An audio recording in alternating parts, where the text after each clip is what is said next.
And now we're recording, so. Well, we've got mahalo. It does take a village to put this on. Thank you all for coming. School of Architecture provided the pizza, AICP Hawaii provided the credit. We are indebted to AIA Honolulu and a mighty team of three, Julia being one of them, Skylar, she's still here. Camilla Nicholas, who I believe is probably not here, but flying solo for the last couple of weeks, holding things down. Bless you. So the Committee on the Environment is a national knowledge group of AIA, and that's the official mission statement. I am Jill Edelman. I'm the outgoing chair of the committee, and this is kind of my song. I've been joined this year by Gail Suzuki-Jones, Hawaii State Energy Office, Scott Shortswelder of G70, and Matt Klein, who may be online, of Cosentino. And they've been a huge help, and I think you guys should come up. I just have a little name for you. Yay!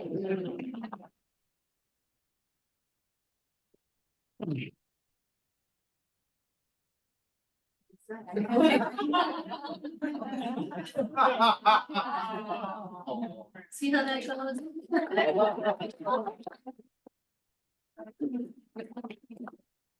Scott is our incoming chair. So we have, we're sort of off, we're at Earth Day to Earth Day. Yeah. And our intention is connecting people from across the building industry who are concerned about climate change and what we as a collective in the building space can do about it. Of course, why the built environment? I assume you've seen some version of this. And basically, the built environment is the largest contributor to greenhouse gas emissions. And it's a huge responsibility that our industry needs to take on, and also a massive opportunity. And just wanted to apprise you of a few great resources. So what support architects do. AIA Honolulu has your back. If you go to aiahonolulu.org, resources, pull down climate action. Really great collection of links and information, 2030 commitment. Still exploring that. All of our stuff. So we've been taking our sessions and then a bunch of links at the bottom. So that's where you can insert through your one place stuff for great stuff. So it's Earth Day. Happy Earth Day. So it's funny, I was here 2 years ago also doing the GMM birthday. And I'll say the same thing then now that I said that, which is the Earth is going to be fine. It's us. So it maybe should have been called People Day. Earth is 4.6 billion years old. It has gone through a lot of different transitions, including what one person who's involved calls the boring billion. They're like, for a billion years, not much happened. But to get so a billion years is so 4.6 billion years, 4,600,000,000,000,000. And one way to think about that is if it were a walk, be a 4.6 kilometer walk, every meter is a million years. And our time, Homo sapiens time on Earth is about 300,000 years, which in that 4.6 kilometer walk, which is about here to Whole Foods along Queen Street and then back again. It's about 2.8 mile journey. When you go into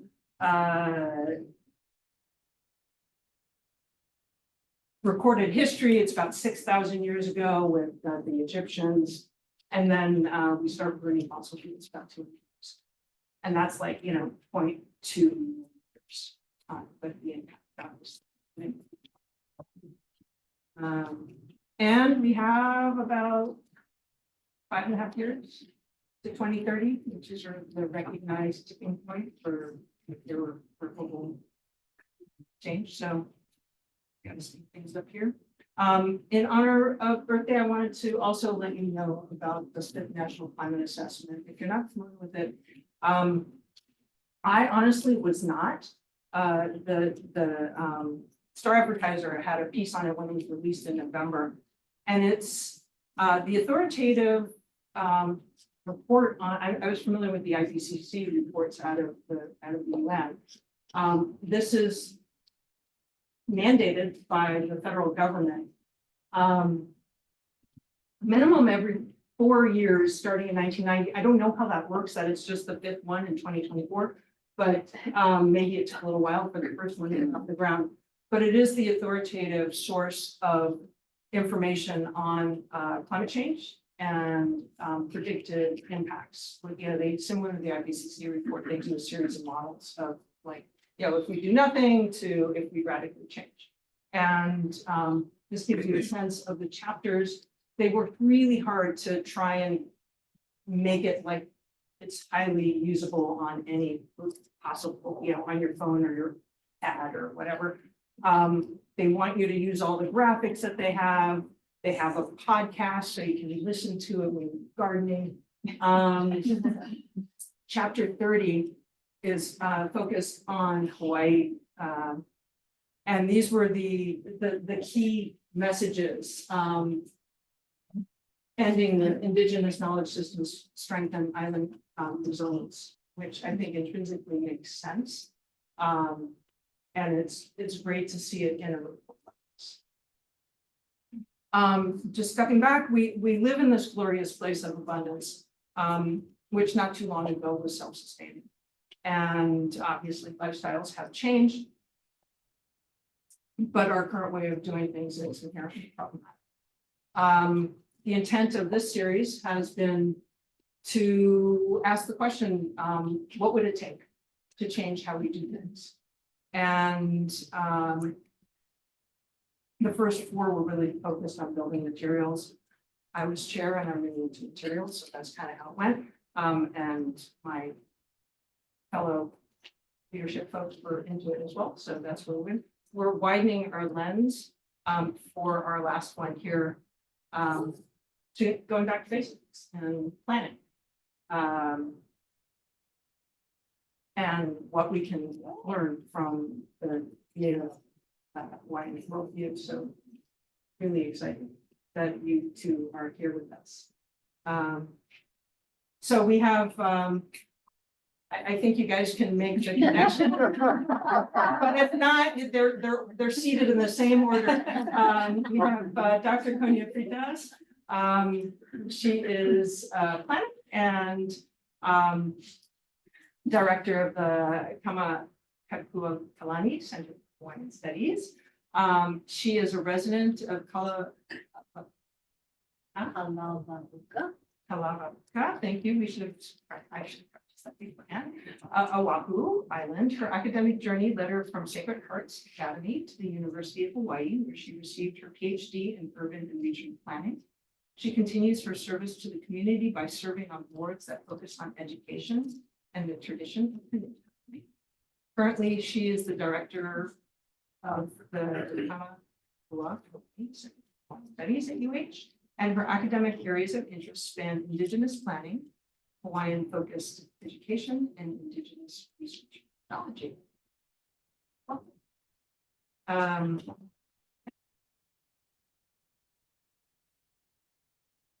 To his left is McKeague. He is a principal at G70, where he's director of cultural planning. He's known for administering and advocating for Native Hawaiian perspective in environmental and land use planning, as well as in architectural design and space program. after their presentation. So they'll present for about 45 minutes. Pimentel for Troy will come up and join them in conversation. And if there's time, some questions. So with that, I will turn it over to Konia.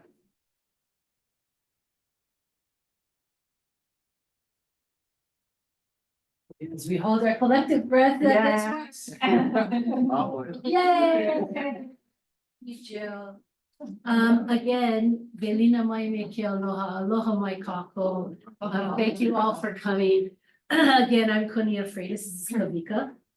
We extend our mahalo to Jill and the Hawaii chapter of the AIA for inviting us. Again, I come from the Ahupua of Palavauka, which is located in the Ewa district on the island of Oahu. I still reside on the land where my parents built their home and raised their children. That is becoming an increasingly rare occasion these days. My parents are from Hawaiʻi Island. My father is from Kohala. My mother is from Hilo. When they were young adults, they came to Oahu, met, and had their children.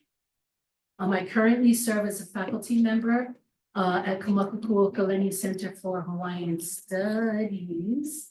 And before this, I worked at a very small planning firm called Townscape, and Sharon's here. And prior to that, way before that, I had a very brief experience working at the Office of State. So aloha. Let me fix this so I can read my notes. Otherwise, this is going to be big. All right. Today, we want to take a deep dive into the notion of noho, or kanohona, or kanohoana. These terms are loaded with meaning. On the one hand, it can refer to residence, it can refer to a dwelling. Kanoho can talk about the seats you're sitting on, but it also means a mode of life. It can refer to an existence, as well as a relationship. So we can observe on the one hand that we get this very literal meaning of kanoho, kanohoana. But yet we're able to push through all of that to get to a deeper idea of the Hawaiian perception of what is reality, what is living. And we are also able to examine the primacy of relationship. So for our topic today, we question what influenced our living in Hawaii name? Who gets to decide our future? And by extension, our relationships to place. How has or how does this play out in Hawaii? And we will examine this more closely through somewhat of a case look at the famous area known as Ainahau, located in Waikiki on Oahu. So key takeaways. Hawaii, you know this. Hawaii has its own unique culture, history, and language, but what we oftentimes forget is that much of this is owed to our location. It's owed to the nature of our settlement, and that who settled and by who settled Hawaii. And this is referring to our oceanic genealogies. Talk about you should take away the primacy of relationships as it's illustrated by our mo'olelo and the stories of place. Relationship building, right? Especially ecological and environmental relationship building is premised on our sense of spirituality. Understanding what information tells us about place, and understanding what information tells us about place. So for example, what you can glean from a digital map or a USGS map is very different from the kind of the mindset of the place that you can get through a mele or a chant. Those are very different ways of understanding this. So my discussion will set the stage by examining these key points listed, and Kawika will illustrate these points in his discussion of Princess Ka'iulani's estate known as Ainahau in Waikiki, Oahu. So the peopling of Hawaii. Hawaii, of course, has its own unique culture, history, and language, and much of this is owed to our location and how our islands were settled and by whom. This set the trajectory for how we understand the place and our existence in place. And we benefit from our own migration stories as well as from science. So Holomai Pele is one epic that informs us about the peopling of Hawaii. The peopling of Hawaii is understood to have been led by at least two major migrations. Our chants or our olis record these remarkable events of humankind. Pualani Kanaka Ole Kanahele observes that the migrations chronicled in Hawaiian chants are vital because they tell us about the people who came, the animals they brought, and the plants that they brought. But importantly, it also tells us about the elemental forms that came with them and how they are described. So in the case of Pele, the elemental form here with this mele, we can understand more deeply the form of Pele. Pele is a fascinating term. It references to the deity or Akua Pele, big P maybe. And it also talks about the elemental form of that Pele, lava, little p, right? So one notable Hawaiian chant is entitled, just a minute, I need to be able to see this. This is really weird. Okay, one notable Hawaiian chant is entitled Mai Kahiki Kawahine o Pele. So here we see it. Mai Kahiki Mai Kawahine o Pele, Mai Ka'aina I Pola Pola, Mai Kapua Nohona Akani, Mai Kiao Lapa Lapa I Kalani, Mai Ka'opua Lapa I Kahiki, Lapa Ku Hawaiʻi Kawahine o Pele. The woman explodes in Hawaii, right? So very descriptive, tells you who, what, when, where, why. And it also gives you the intensity of Pele. So the next time you're thinking of going to go live next to Pele, you need to be very careful.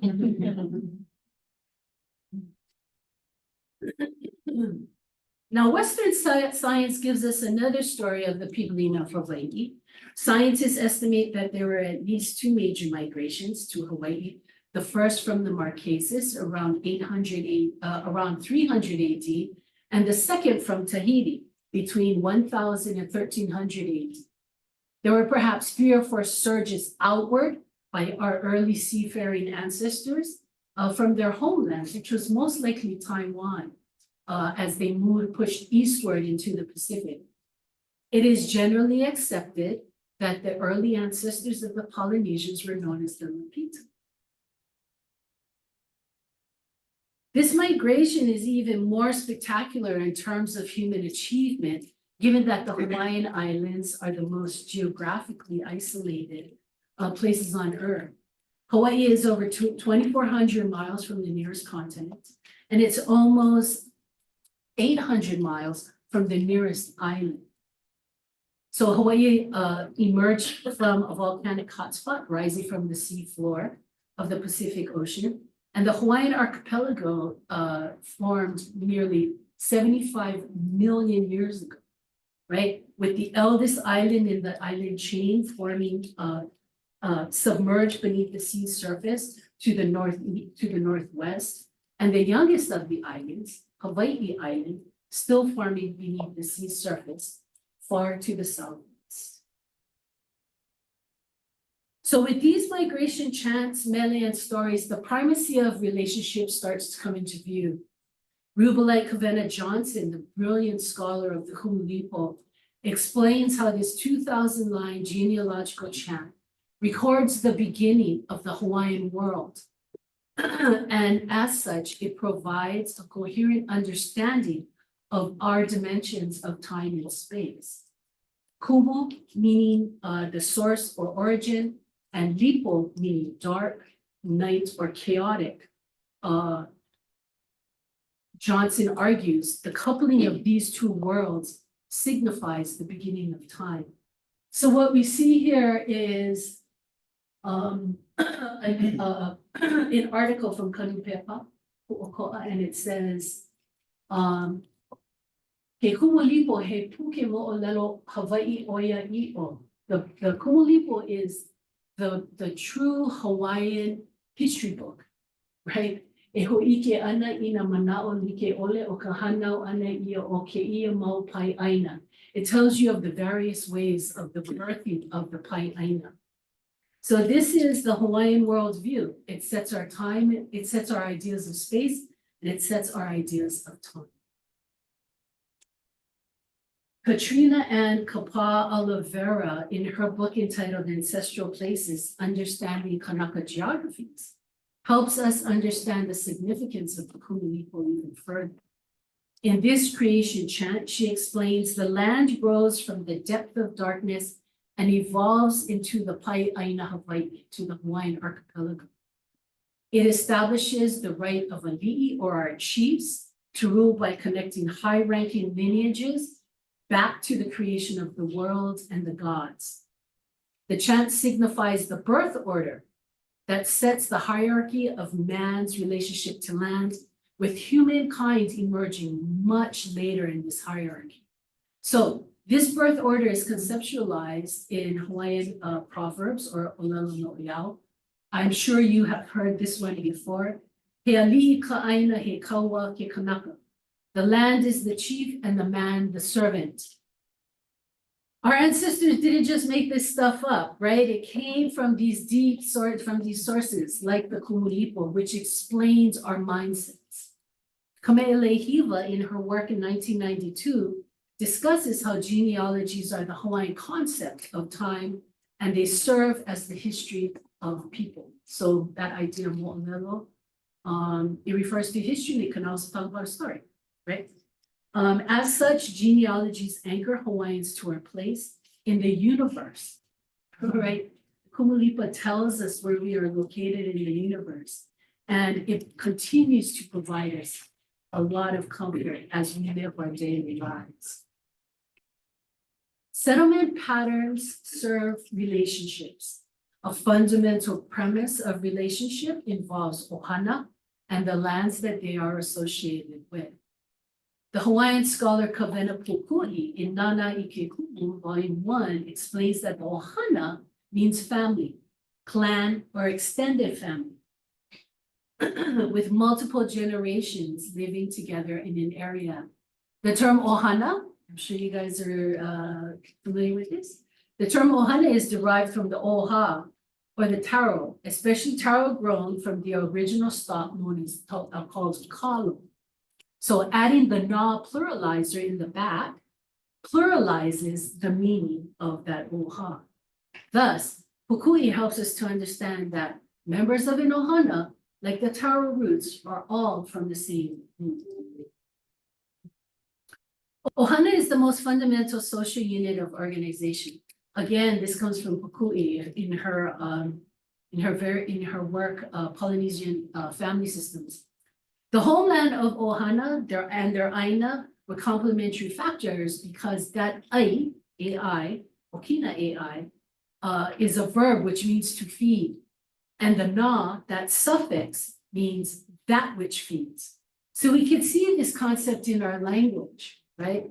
Ohana kupa refers to an old family, referring to several generations in a place.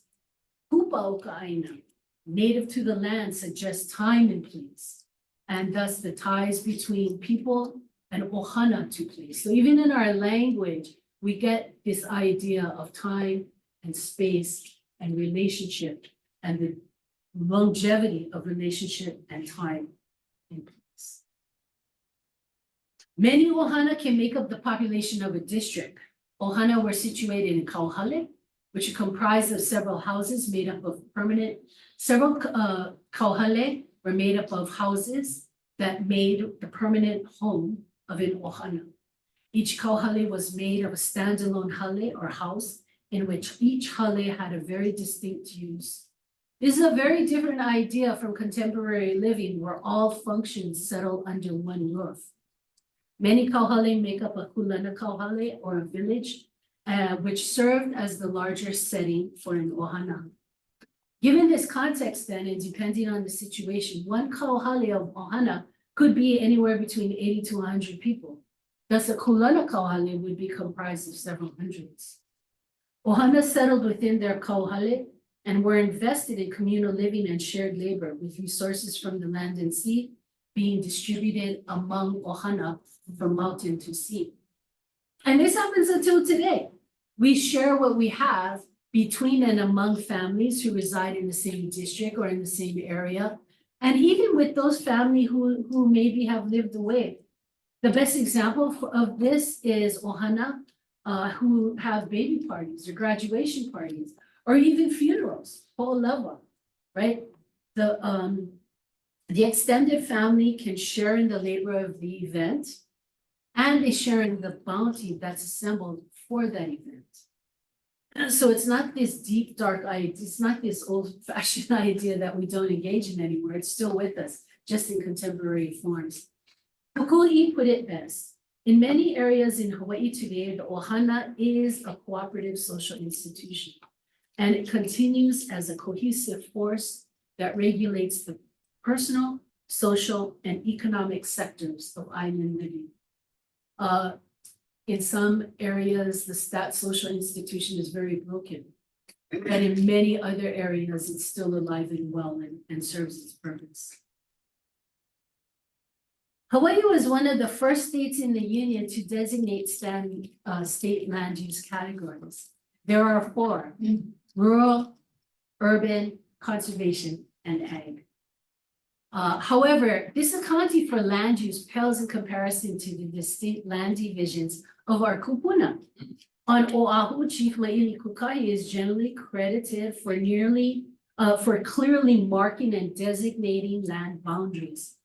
The mokupuni, or the island, was typically divided into a moku, or districts, and further divided into ahupua'a.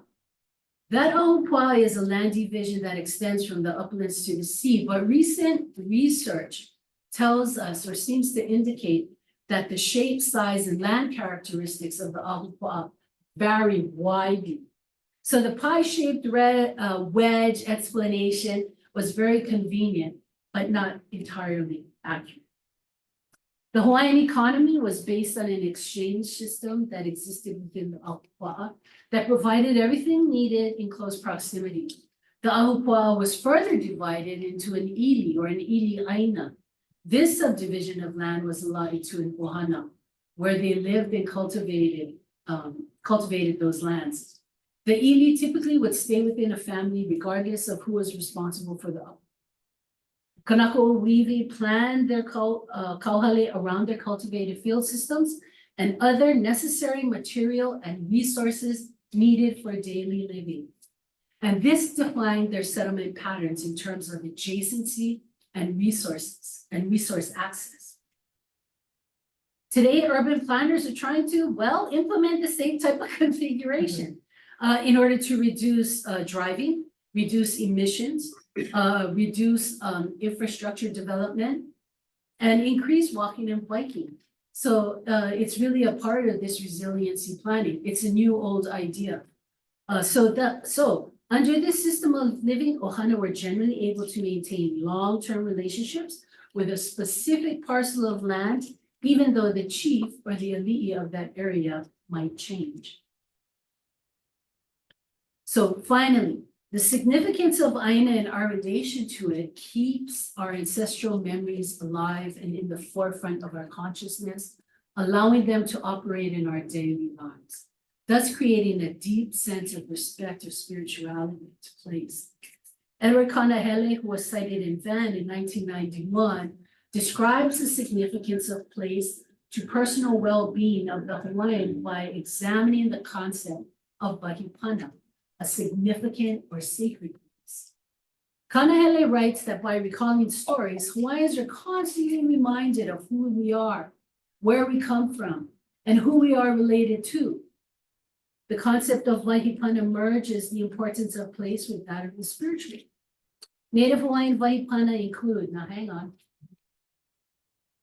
include dwelling places of the gods, their deities, venerable disciples, shrines, selected observation points, cliffs, mountains, weather phenomenon, forests, volcanoes, and it even includes events, individuals, and functions that define a wahipana. So this balance and lokahi are necessary for a healthy and natural existence. In this way, a place can offer a sense of well-being. Thus, to knowingly destroy a waipana is to deliberately destroy our ability to lead a balanced life. Much of this explains why there are so many Hawaiians who refuse to agree to extra-large telescopes on Mauna Kea. It's because this idea of waipana and going back to the source of that mana, which is, we can just think about in terms of a Konia. So I'm gonna end there, and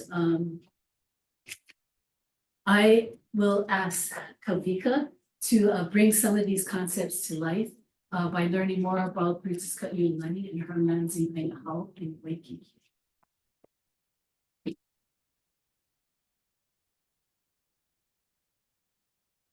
Yeah, I'm not gonna touch my knee.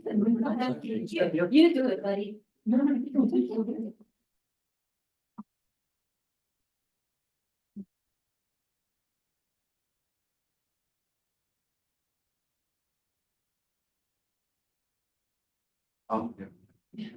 Hello, my kako. It's a pleasure when you get to share mana'o with people you call your friends, but also have been mentors. I see a lot of mentors in the room, a lot of friends. You share the stage here with someone I call one of my heroes. All the work she's been able to achieve is a special treat. But we have a lot of cover. I'm going to take you on a journey that's maybe about 150 plus years. I'm going to try to do it in less than 15 minutes with about 45 slides. So, but to start, traditionally, contemporary, we would start with an ode or something to introduce ourselves, right? We just spoke about our Nohona. This is me, sort of in a nutshell, from far left to right. That's the mountain that raised me, that is why Apo of the Kapua Kea rain that fell into the kalo that is now my home in Kania. That is the manifestation of Keʻayakahoi over the mountain of Keʻayakahoi. That is my kumuhula who inspires me and mentors me in all things. And without her, I would probably never have found this path of being a planner. In the middle there is both my lovely wife and my daughter who turned 17 on Friday, 17 went on 30. So I'm learning how to be a father, that. And last but not least, these two young gentlemen here are my two nephews of the next generation of my why, my hope. The fact that they already know their water, they already know their mountain, they know how to ole, they know how to chant, they know how to call upon things at their age that for me took me well into my 20s and beyond. Still trying to discover that myself. So I want to start, to play off of Konia's last comment. I'll start with the idea of Yakapana. What is it? It's a kind of play on words. So Wahipana, what she just introduced to you as a term. Pana also means a heartbeat, a rhythm, a pulse. So sometimes you can pose the query. Like, what is the heartbeat, rhythm, pulse of that which you consider to be sacred, ancestral? So if I didn't force you, because I forced you if you didn't know it, to pay attention to the fact I have Hawaiian words on mountaintops and things. More than likely, if I didn't have that, I'd be paying attention to this landscape, which I purposely put into black and white to kind of create a contrast. Again, I'm visual, I'm trying to be creative here, but the fact of it is I want you to pay attention to this one, well, many words, but Waiakeakua. Say with me, Waiakeakua, Waiakeakua. Literally water of the god or gods. So that's the headwaters. That's where man does not belong. That's where the rainfall gathers with the mist, touches the peaks and starts to flow down into the heat. So that sense of continuity of water flow, water is life. Where does that exist in the contemporary scheme of things? When we talk about ahupua management. So spatial and temporal elements maintain appealing into our homeland. Dr. Hiri Mantunga and Dr. Mehana Bond talk about the fact that these indigenous perspectives, these mindsets that Konia alluded to, well, not just the mindsets, the existence of our people were eradicated by means of, well, very aggressive means of warfare, conquest, disease, genocide, but also in passive aggressive things like policy, planning, regulation. Sound familiar? Some work you do as planners. And with that, loss of resources, loss of access to those resources, dispossession from our aina. These are all sort of the contributors to the bureaucracy that exists that denies us our sort of right to exist as Kanaka. So what do? We remain steadfast. To set context, I'm gonna be talking about Aina Hao, which if you don't have orientation, this is Kalakaua, going down here, and we make. Where's my street? Oh, here. This is Kaʻiʻaulani Avenue, this is the Hyatt, some people know by reference, Princess Kaʻiʻaulani Hotel. So Aina Hao is kind of in this area here about 10 acres, which I'll have another map to show you. So that's gonna give you a visual point of reference. But also take into effect, I cut this here because this here, this little thing called the Alawai, that never existed. I don't believe we would have the Waikiki we have today. That's just my opinion, and we'll talk about that hopefully if we have time. So what has driven us to our understanding of design as architects and as planners? Again, I apologize, I'm gonna have to kind of cut through a lot of it, you know, but design guidelines, right? Policy. Once again, everyone is familiar with these Waikikis, so district design guidelines. So here.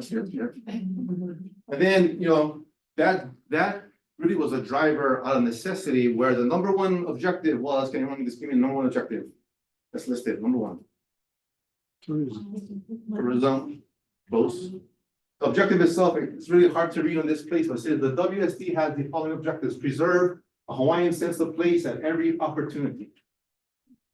Question was, well, who defines it? Who's in control of that narrative? Tourism. Right? And how do we then as Kanaka respond to that, participate in that, react to that, change it?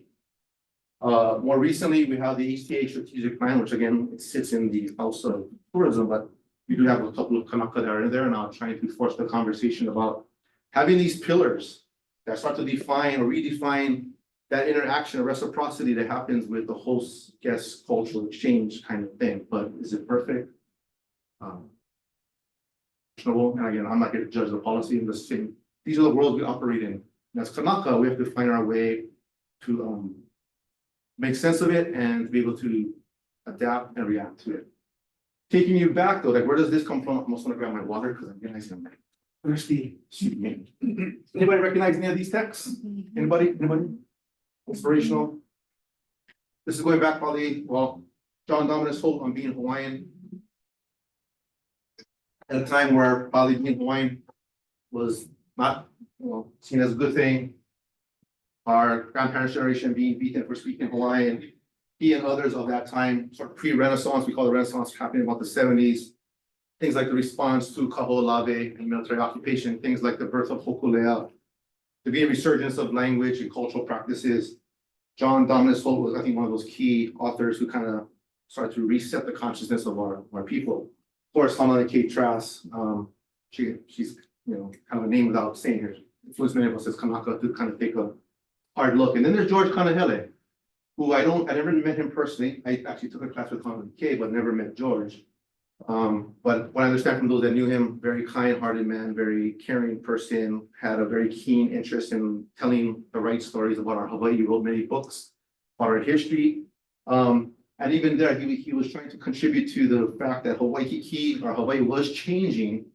And so he prescribed in this first piece, which I think was commissioned by or through the Queen Emma Foundation, and later through a study group. How do we return to a sense of Hawaiianness in Waikiki? And his prescription at the time was looking at very tangible aesthetic responses, things like having the salt rock or flowing water, things that kind of connotate you're in Hawaii versus what was happening at the time. And again, I'm overgeneralizing on purpose because we have to get through some stuff. So this is a slide I want to stick on for a while. And again, you'll see layers here. There's a story behind the story behind it, which I won't have time to get into, but this is about a resurgence and rebirth of an ancestral space in Kewalo, Kaka'ako, which is now home to, it's home to artisans that now we get to live there, and home for our halal, which we just dedicated about 2 months ago. But on the top of it, we talk about Ike Kupuna, we can define that as ancestral knowledge, ancestral wisdom, traditional ecological knowledge.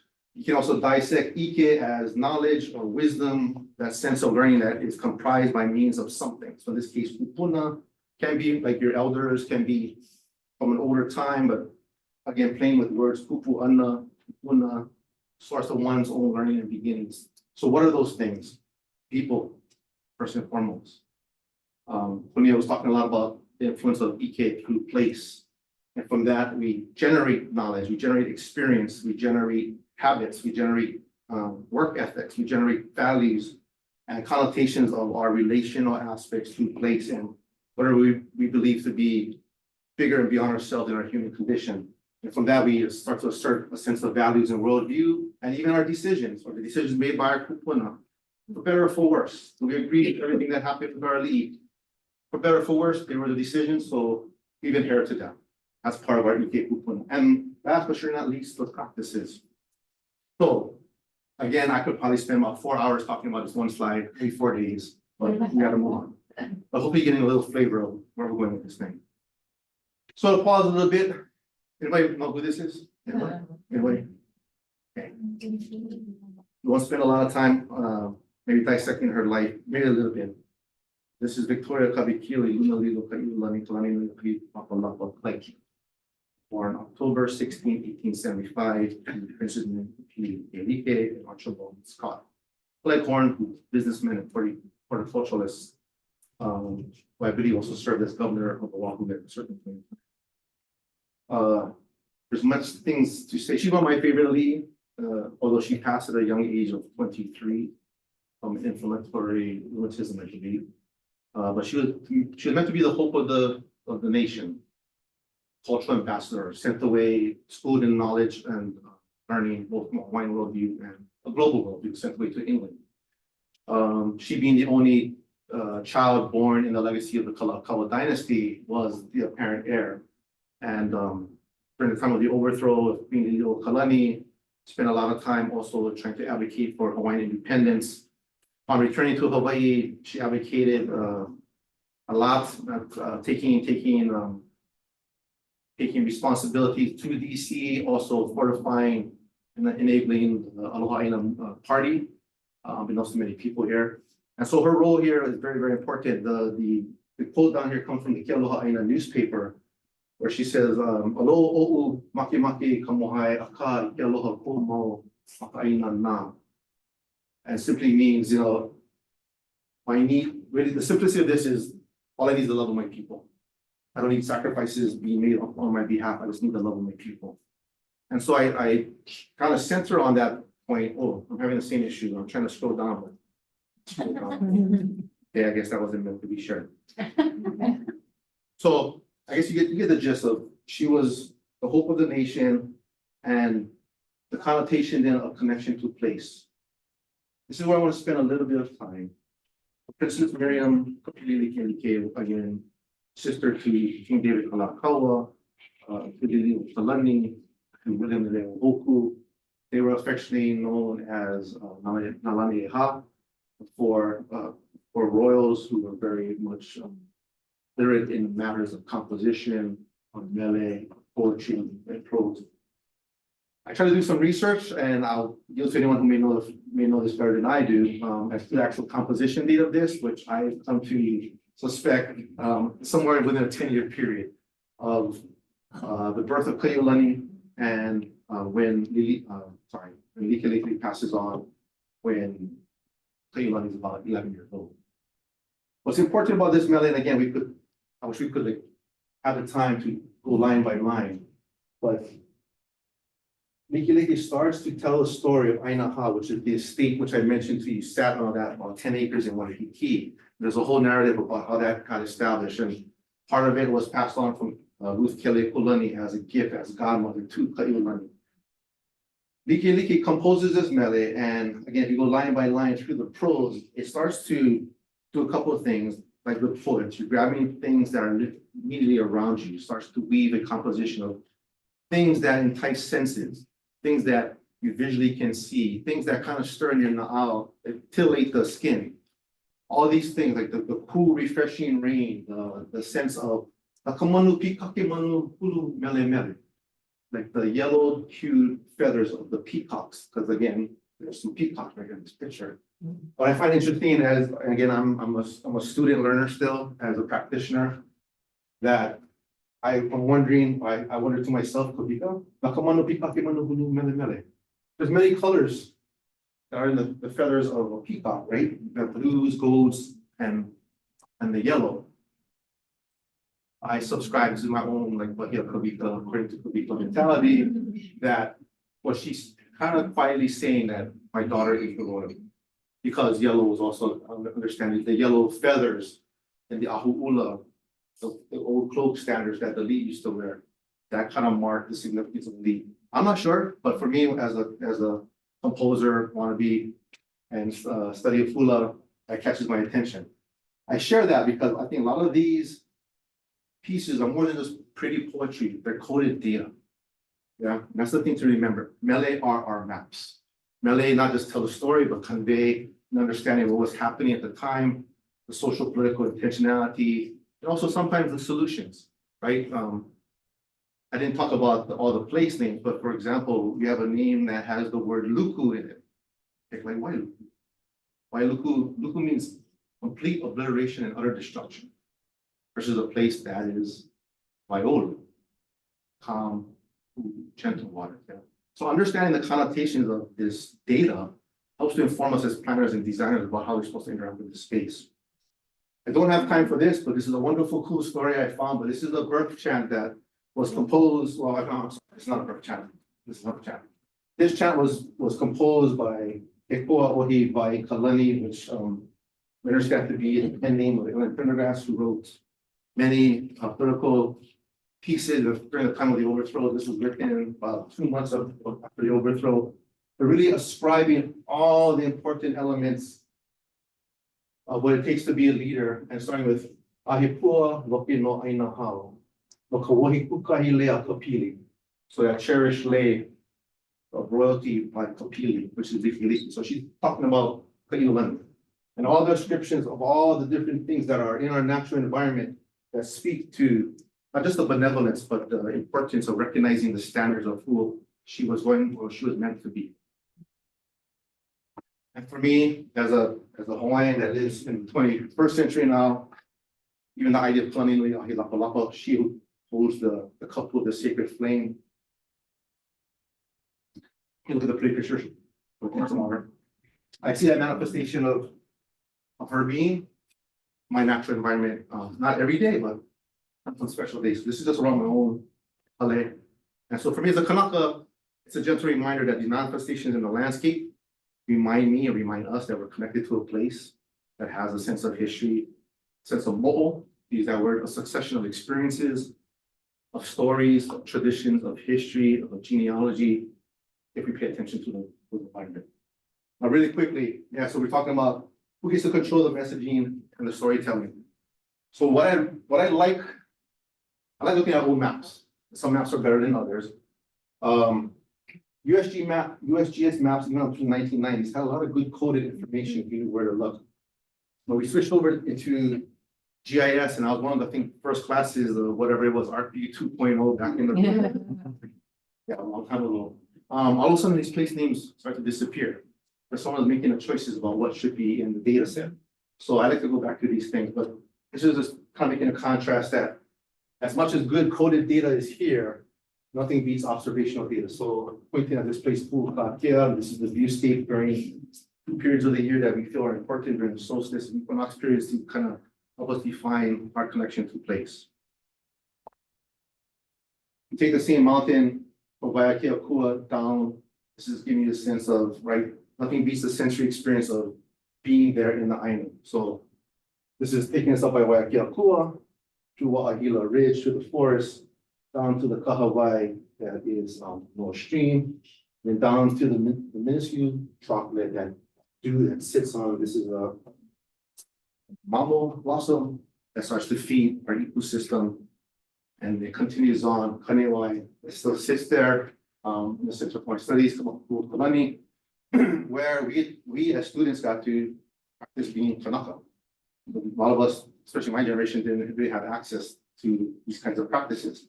And now serve as a sort of a center point of people learning and understanding within the urban environment. And that first picture that showed Waikiki and everything built out, this is obviously not Waikiki. This is Pola Poko and Heia, but to say that Waikiki once used to have fish ponds just like this. Of course, urbanization and that thing called the Alawai, we'll come back to that a couple of times. So this is what we've inherited, for better or for worse. So it'd be an easier conversation to talk about opportunities of creating a Hawaiian narrative creating exposition, creating continuity of ancestral relevancy to place with community. In some place, rural, anywhere Hawaii, Molokai, Waianae, even in Haiti. So I think it's more of an interesting challenge to bring it into the urban core. We've done conversations with other colleagues here on the conversation of how we decolonize the city or re-indigenize the city. That's beyond just an aesthetic. Dr. Freitas, which I like to wrote a wonderful piece. If you don't know it, you should go Google her name. And there's a whole piece on spatial legitimacy that she talks about the challenges of creating that context in the urban core. If anything else, this is a slide I could end on, which is only halfway through my presentation. I said, okay, well, I have to create a point, but maybe I'm talking too much. There's the one slide of 4 takeaways. Know our mo. Yeah, know the variety of the mo. So again, mo kupuna, mo kuauha, mo olelo, mo omeheu. If you're not familiar with those terms, that's okay. You can learn. You can Google search. But the idea that there's a succession of knowledge that is continuing on because someone was either charged with that responsibility or someone thought it was valuable to make sure it was never lost. So that information still exists, and it exists through the communities of people. Sometimes an area doesn't have those people living there anymore. So at least our Kamakakūokalani were Maka'ala, and we had a wonderful Ali, I think a wonderful Kamehameha III, Kawika, who said, mine shall be a nation of literacy. Where at a period of time between 1848 and 1940, I'll say, we had over 100 newspapers in Hawaiian language. And with that coupled, if you pay attention to the diminution of our population, where we went from 400,000 to 1 million, depending on which numbers you subscribe to, at the arrival of Cook. What we do know is by 100 years in the first census, we were down to 40,000, 45,000. So just that alone, the decimation of our population, that act of genocide, if you want to put it in that context, is horrific enough. And if you think about the connectivity to place names, the relevancy of the understanding practices, fishing practices, whatever practice there might be, 90% of it gone. Right? So those who remain thought it's super important. Like, we better figure out a way to make sure that someone else never forgets or can access that information in the future. And so, long story short, we have a whole generation of people speaking Hawaiian. I was raised by my great grandmother who spoke to me a little bit, but there's 3 or 4 generations behind me that are fluent, and they can tap into this information, understand it, pull that forward. So we need those kinds of individuals in our practice. They exist today here and there, and I see a couple of them in this audience, but we need more if we're going to make the change we kind of want to see happen in our way. Someone told me we need to have the solution space as big enough as the problem we're going to try and take on in the next time to come. We have to bring a diversity of perspectives that are included into practice that maybe is absent of that perspective. That's my sort of main point there. So with understanding in the mo'o, or the knowledge therein, we have to identify these 2 ideas of kuleana and kaumaha. For now, all you need to really understand is the depth of responsibilities that are carried in, preserve and perpetuate. So again, I share too, sometimes not all knowledge is meant for everybody. But as planners and designers, maybe we get too excited to please tell me everything you know about this place, and I'm gonna make the most awesome building. It's gonna tell 10 things you want me to tell about. And it's like, why? For who? Especially in the urban core, are we creating spaces that are conducive to bringing Kanaka back into the urban core? Are we celebrating and venerating something to the point we want manifest a change in that environment, or we're just doing it as a convenience of aesthetic, to have a Hawaiian name on the building, to have a gratuitous palakula somewhere in the resort district, where promotes a cultural practice, but does it evoke the kind of change we want to see in time to come?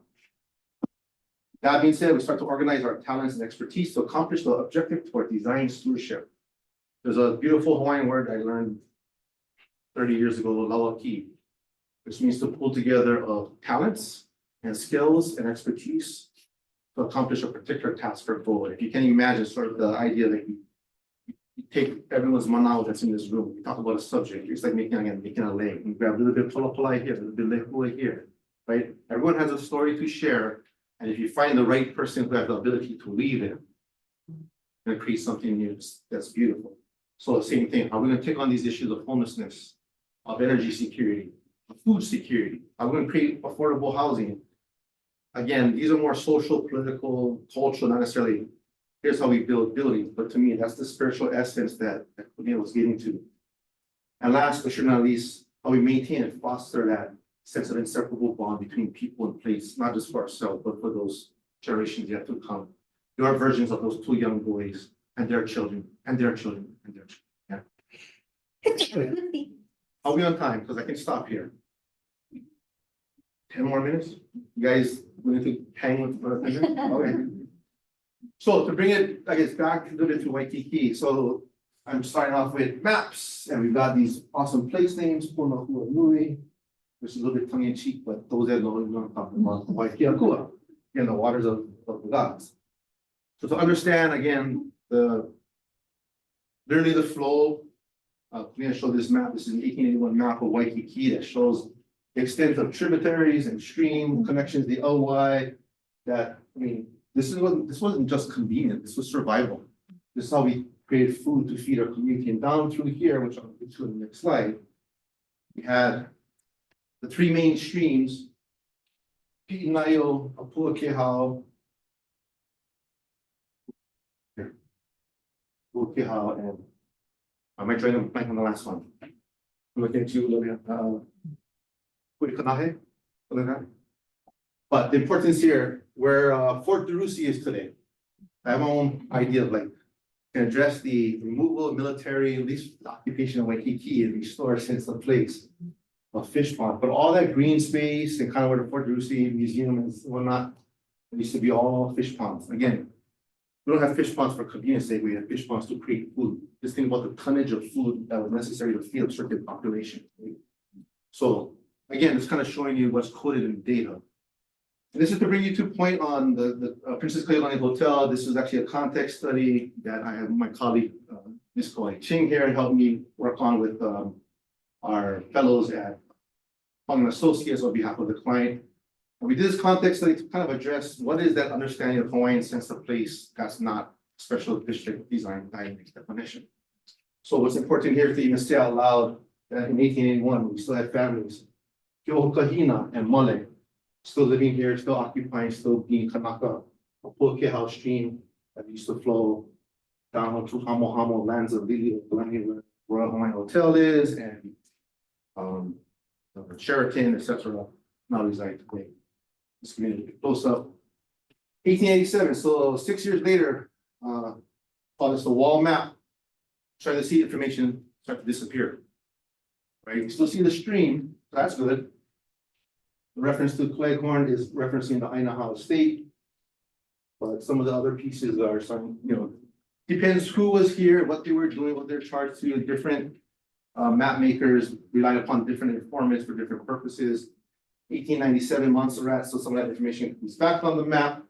But we start to have things like Apua, well, supposed to be Apua Kehau, but it's Apu Kehau. So we're not having misspellings of the name. People are forgetting, or they heard it wrong. Is that important? I think so. By 1910, again, another misvariation of misspelling of, I think it's a Pukehau. That now is showing it being not connecting to the ocean, so it's a lagoon. By 1927 on the Sanborn maps, that connection is all but disappeared. That date is relevant because why? That thing called the Alawai, right, about the early 1920s, that dredging project started. So why is that important? Now we're talking about restoration of sense of place and speaking to connectivity and relevancy of our identity here in the 21st century in a resort-like setting, commercial setting. How do we even accomplish that, right? Again, really quickly here, this is the earliest depiction we know of, or at least I know of, that shows Waikiki around 1857. I don't know, it's endearing to me because I see Keiki playing in the waters of Europe. I understand this to be, Puakehau. We still have the hale and the kauhale that Konia spoke about. And then quickly translate over to Ainaha Estate, which is, it's a nice hale. Again, architecture can speak probably to all the details here. I want to move quickly here. We start to see transition in time with the Moana Hotel being the mothership, if you will, of the first major hotel in Waikiki. That led to other significant changes in the landscape. At the same time, though, we still have our ali'i abiding in residence in Waikiki. And again, if you look at the hale, they're very, I wouldn't say we're simple, but it's very pragmatic, I guess. A lot of beautiful furnishings on the inside, but for the most part, they're part of that community.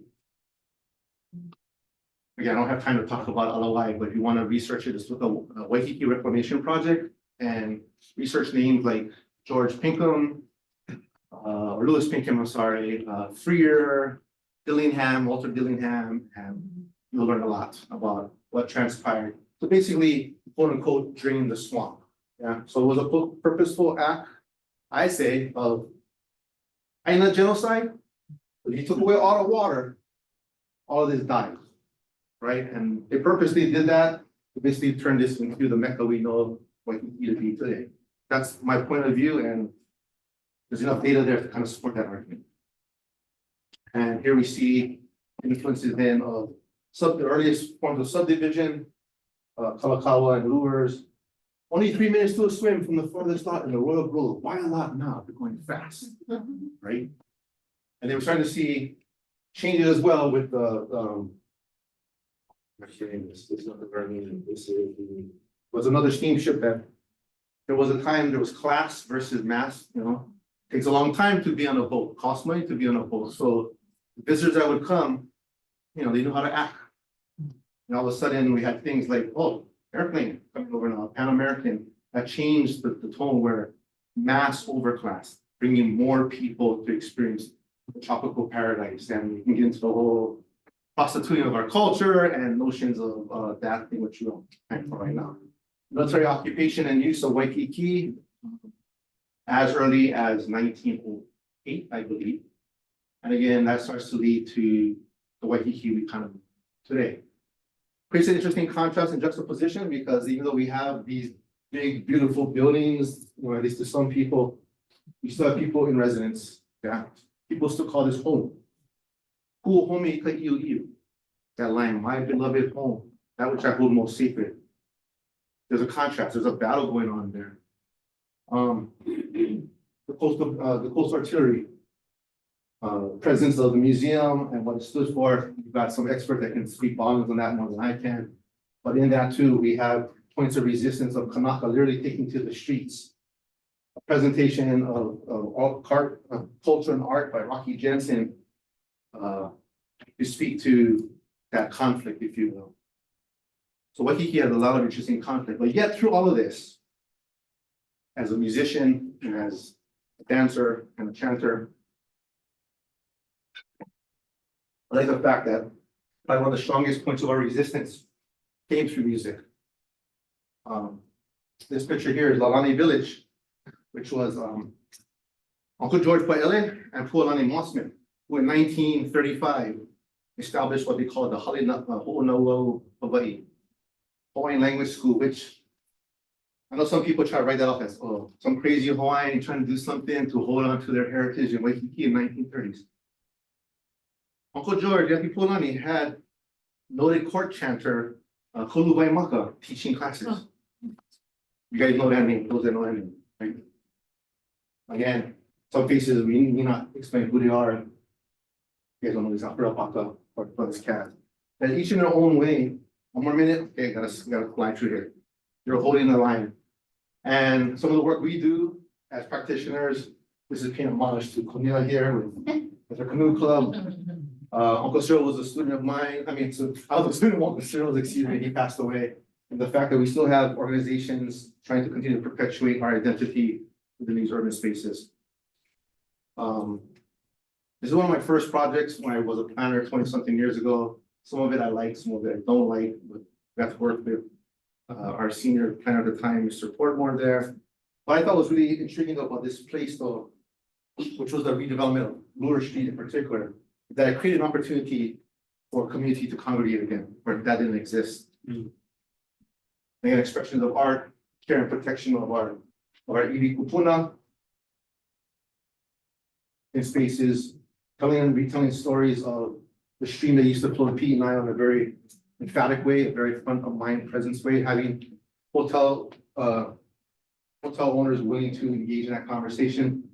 So I think there's been movement and opportunity to influence design, programming, the narrative of the place as you enter it. I I still think we're probably a couple of generations away of really influencing shapes and forms of buildings and interaction with the environment, especially in the corridor. Maybe Mother Nature, maybe Kanaloa will help change that. I'll stop there, but thank you for riding this ball with me here and yeah, mahalo.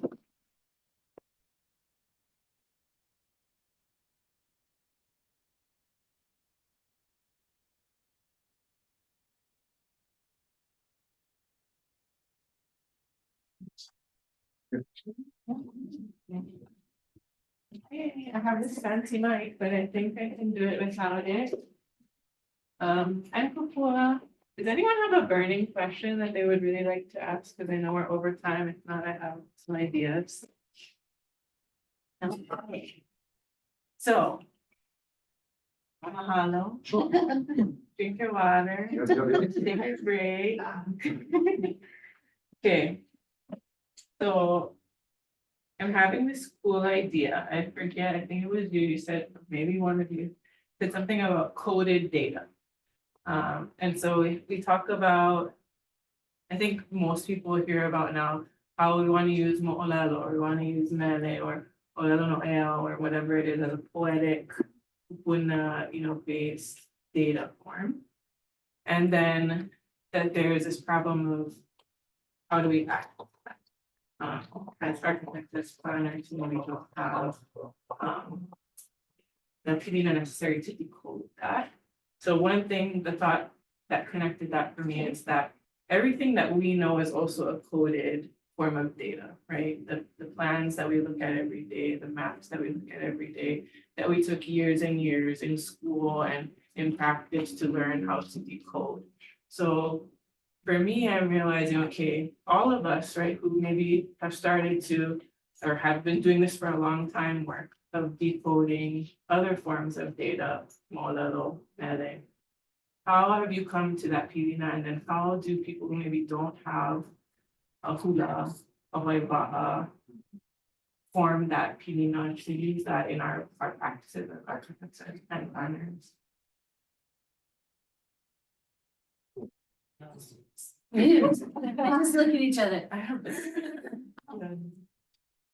Wait, can you repeat the question? I know that's. How do we form pilina when we maybe don't have a cultural practice in our So I think the blessing that I've seen in the last 20 years in practice of group settings is that there got folks like Konia about certain studies and try to promote more Kamaka students into planning, see that opportunity. So within our own firm, I think we've got Hawaiians and non-Hawaiians who by their own merit have some kind of connection, if you see them as resources, or maybe that value really was on the forefront before. I think the other opportunities that there are, there are groups out there that can help. So for example, we work a lot with an organization called the Kamakakūokalani Foundation. They bring a specific mindset to a process that actually decodes mo'olelo and mele with community, so that the community themselves not just sees the pretty story or narrative, but actually decodes over a very guided manner, in which the takeaway is we come out with kanawai and kapu that we are sort of the contemporary forms of culturally based best management practices.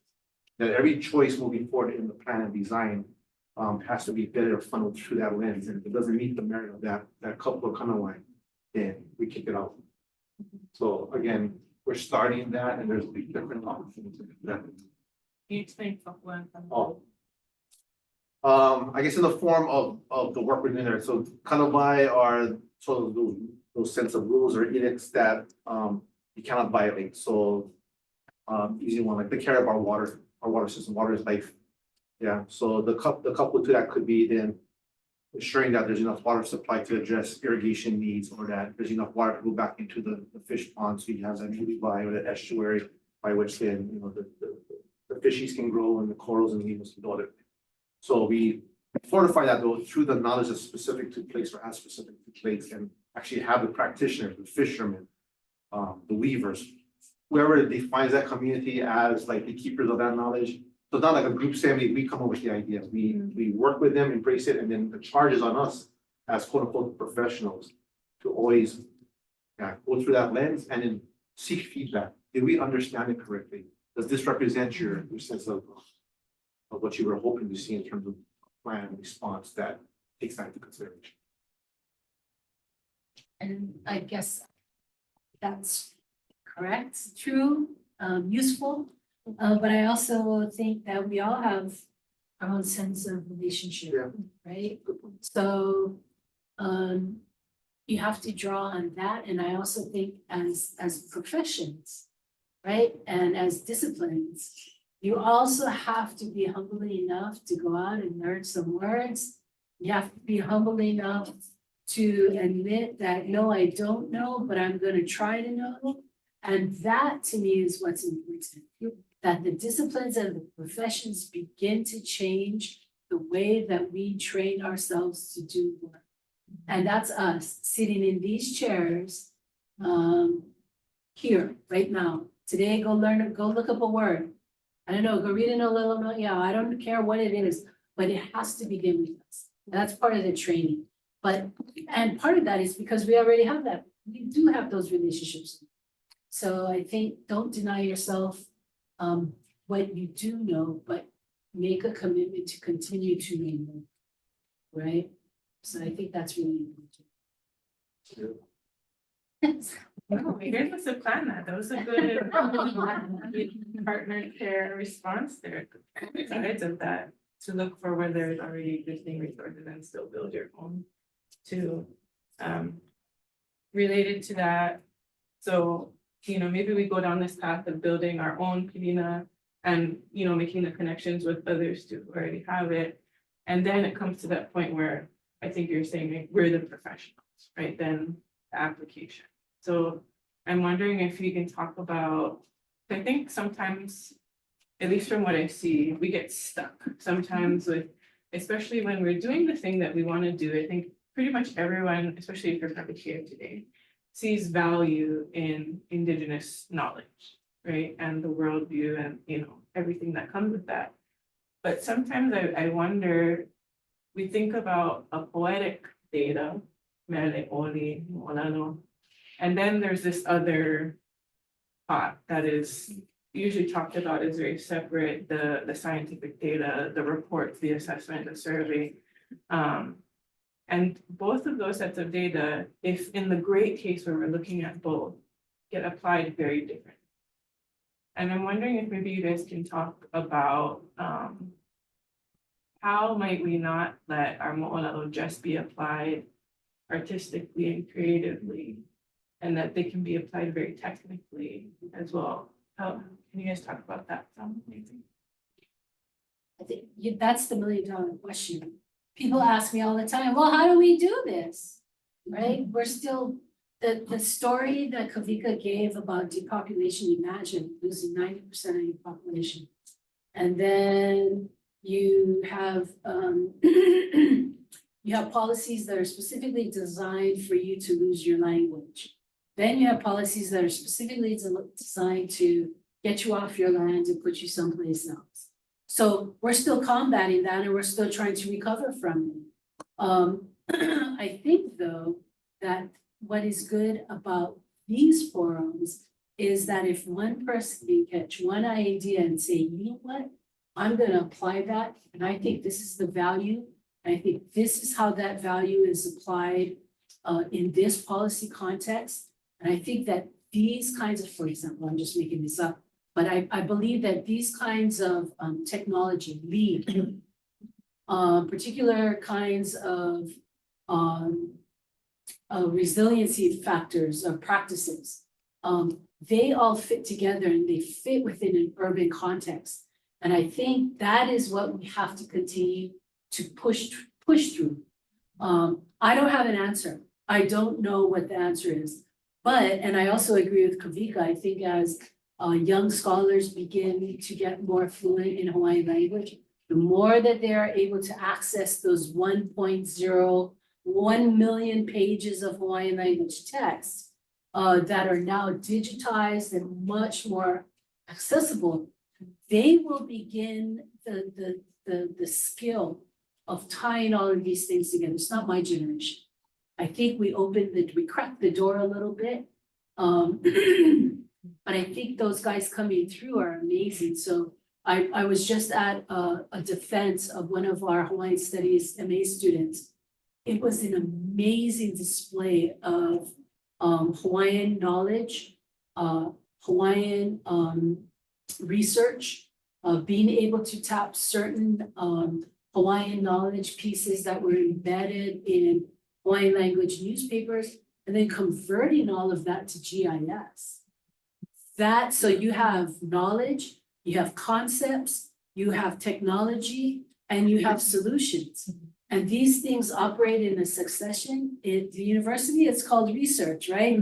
Research methodology, there's a methodology here, but it's being driven by that indigenous knowledge, that unique Hawaiian knowledge. So we have to keep pushing at that. That's my answer. We have to keep pushing. Otherwise, what hangs in the balance is what Joe was telling us earlier, right? 2030. Right? Our generations, we're doing this. I do this because for my nephews, they're 10 and 7. I'm doing it for their children's children. And that's how we have to think. This isn't short-term profit. We must let go of that. Capitalism is bringing us down a pathway that is not healthy. And we need to let go of that. And we have to have the fortitude to change. And that comes with the professions and the disciplines. And I will get off of my soapbox. That's where I go with that, but I'm going. No comment, no. I think they That's what I amplify, think. to amplify what Konia shared, I think what's helped, for example, if I look at my 20 years, and again, I'm just of voice, I'm not of voice, but in my experiences, it felt really alone in the first 5-6 years. There are people that acknowledged the importance or appreciated a sense of awareness.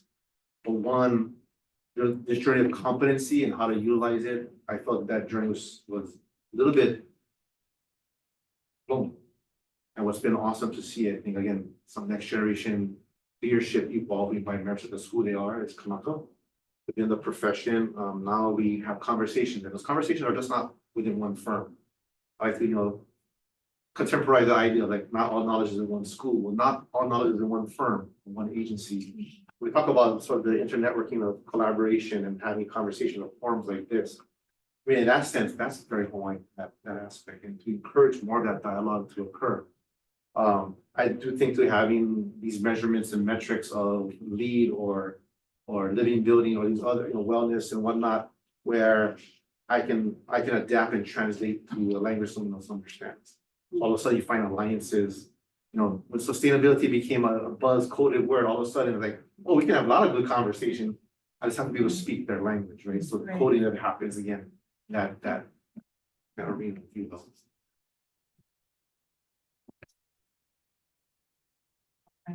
Can I follow up on that? So where I get stuck is so two things you said, which is it's the next generation, but also that we don't have time. Yeah. And how do we supercharge? I understand the sort of loneliness factor, and I'm feeling like lost, right? Because this is all pretty new to me. How do we supercharge getting that, almost like a hub, a go-to place that people like me access? And I totally appreciate go out and learn, of course. But I see that sort of incremental and slow. Where I can access the hub of knowledge that can sort of supercharge the speed of uptake. What would it take?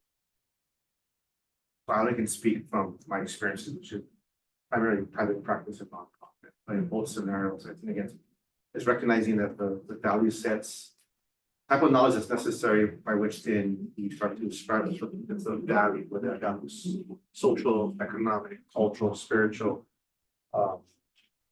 Just recognize that knowledge may not exist today in your shop, and to have a sort of humility of self in leadership positions.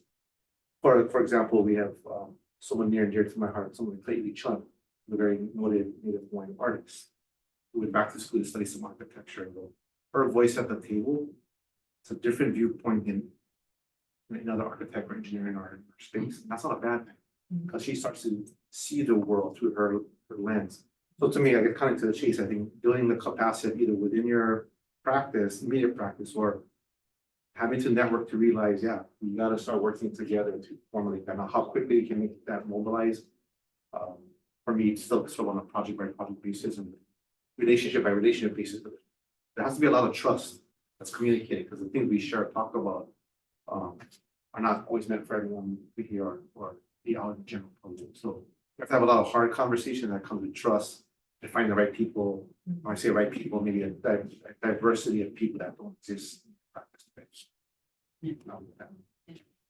And I think some of it is multiplicity of knowledge, right? We're only talking about one area of knowledge, Hawaiian knowledge.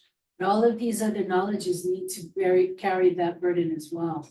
I don't think it's fair to put, somebody else broke it, but here, the Hawaiian knowledge gotta go fix it. No.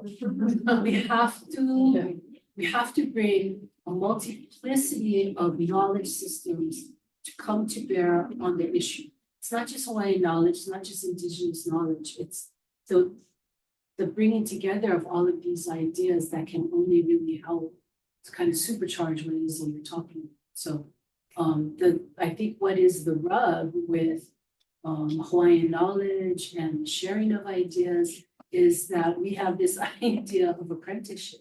You have to deserve, you have to earn your right to sit at the feet of the queen. That doesn't go away. That's why it's extremely hard. Sometimes you go out and you ask these knowledgeable people and you get this kind of rude pushback, comeback, because you haven't paid your dues yet, right? There are systems of learning and systems and ways that we teach, and these ideas of apprenticeship, those things haven't gone away, they still exist, which is why it's imperative to bring many knowledges to the forefront in order to solve these problems. At the University of Hawaii, I was the only PhD in urban planning, Hawaiian descent, the only one. There are very few Hawaiian scholars in this field.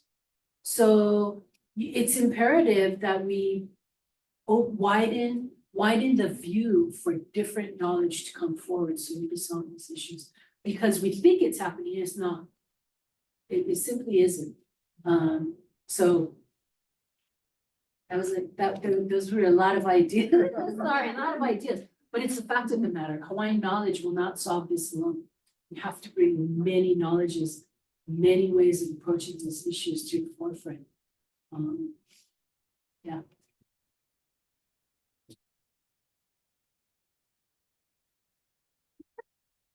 All right. So, okay, That's a promise. okay, if it's the last one, I'll open. Anyone else have something they want to add? How do you build that sense of trust when you're coming from such different perspectives? You don't have a lot of time, but you need to go the slow way with your foundation, the way that you interact. Is that what we do? Yeah, you have to be sincere, right? You have to be sincere. When you go to Hawaii, I don't care what community, Hawaii, I don't care where you're going, you gotta be sincere. And you gotta be there for the long haul.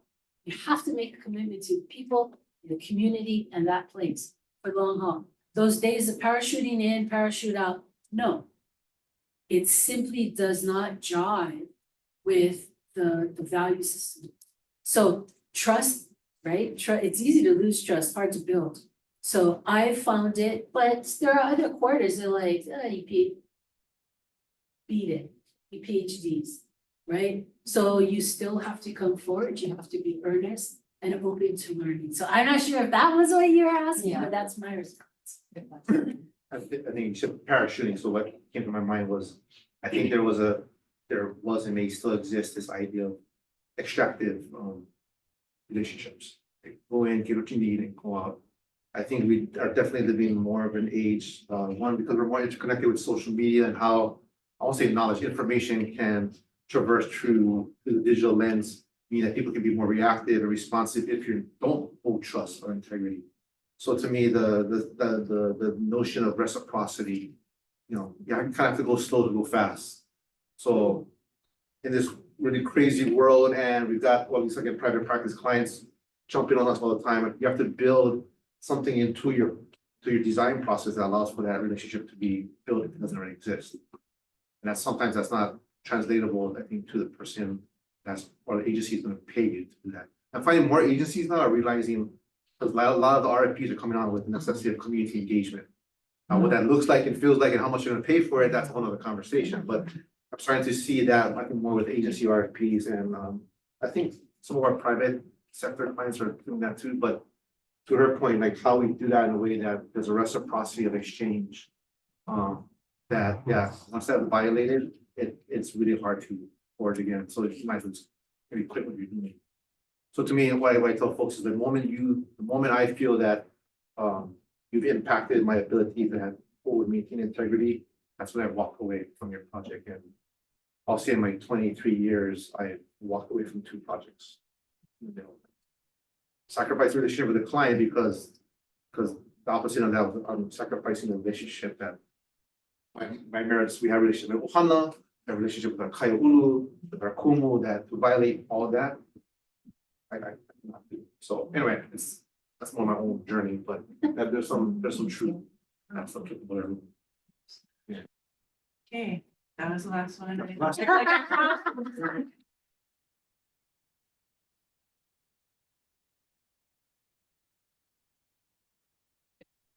You everyone for coming. Thank you, Kapua, Konia, and Kawika for sharing everything today. And I'll just do a shameless plug for our code group. If any of you are interested in joining our group, come see Jill or Jill after, or send an email to the address on the event invite. So we'd love to have more people join. Thank you. Here, everyone. Thank you, guys. Thank you.